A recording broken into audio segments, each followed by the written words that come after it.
Sehingga dalam bahasa sederhana adalah tanda orang dicintai Allah adalah orang yang begitu mudahnya melakukan kebaikan biarpun tidak direncanakan sekalipun. Dan begitu susah melakukan kejelekan biarpun telah direncanakan.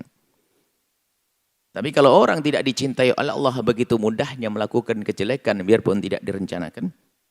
Dan begitu susahnya melakukan kebaikan biarpun direncanakan. Allah tidak mengizinkan. Sehingga memang betul ibadah itu adalah kalau tidak dipilih Allah nggak bisa. Anda datang ke tempat ini dipilih oleh Allah. Kita tidak akan melakukan sujud satu kali sujud kecuali dipilih oleh Allah. Sehingga memang perlu menyadari bahasanya ibadah ini pilihan Allah. Sehingga dalam sholat kita tidak kurang dari 17 kali kita harus menyadari bahwasanya kita itu beribadah hendaknya harus karena Allah, untuk Allah. Sehingga kita berikrar, iyyaka na'budu.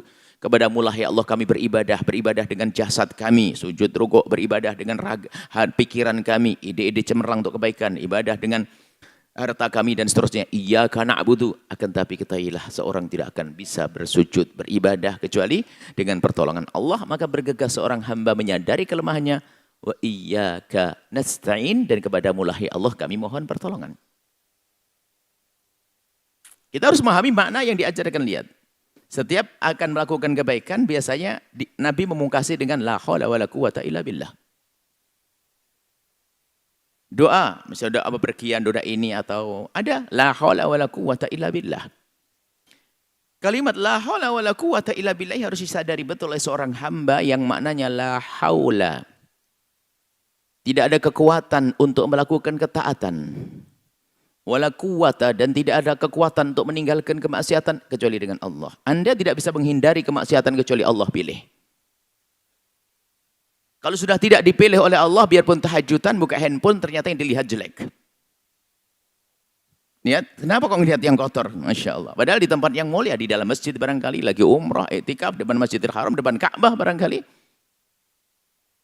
Kenapa begitu mudahnya mata kita ini melihat yang haram? Lah ini, harus sadar kita. Berarti kita lagi jauh dengan Allah dong. Sebab kalau dijaga oleh Allah kan, dikatakan para kekasih Allah itu bagaimana? Para kekasih Allah itu orang yang berusaha untuk mendekatkan diri kepada Allah dengan yang fardu, kemudian yang sunnah sampai Allah mencintai hatta hibbahu. Wa idza ahbabtuhu, kalau aku sudah mencintai seorang hamba, kuntu sam'al ladzi yasma'u bihi. Allah akan menjadi pendengaran kita, Allah akan menjadi penglihatan kita, Allah akan menjadi tangan kita, Allah akan menjadi kaki kita. Apa maknanya Allah akan menjadi mata kita? Makna Allah menjadi mata kita artinya mata kita dijaga oleh Allah, susah melihat yang haram. Telinga kita susah mendengar yang haram. Nasib buruk si orang, mata yang lihat yang haram di alam nyata dan di alam maya. Telinga pun mendengar macam-macam gunjingan dan segala macam fitnah. Lesannya pun ternyata suka caci maki dan olok-olokan. Sudah begitu gayanya dia adalah di atas mimbar barangkali. Atau waktu kali ibadah semuanya. Ternyata kotor lisannya, kotor telinganya, kotor matanya. Dia tidak sadar kalau sesungguhnya dia adalah orang yang dimurkai oleh Allah. Mari kita tengok diri kita sendiri. Action sih bisa saja manusia beraksen gayanya. Wah, kayak orang ahli surga, keliling sana kemari dan sebagainya. Akan tapi semua dari kita sesungguhnya tahu apakah saya ini pantas atau tidak. Seperti apa diriku sendiri. Urusan dengan Allah bukan berpura-pura. Karena Allah melihat apa yang tersembunyi di dalam hati kita. Manusia sejagat mungkin, manusia sejagat tidak tahu apa yang ada di hati kita. Tapi Allah Maha tahu. Dan Allah melihat apa yang ada di hati kita. Maka setelah Anda menyaksikan video ini, jangan lupa berselawat kepada baginda Nabi Muhammad sallallahu alaihi wa alihi wa sahbihi wasallam.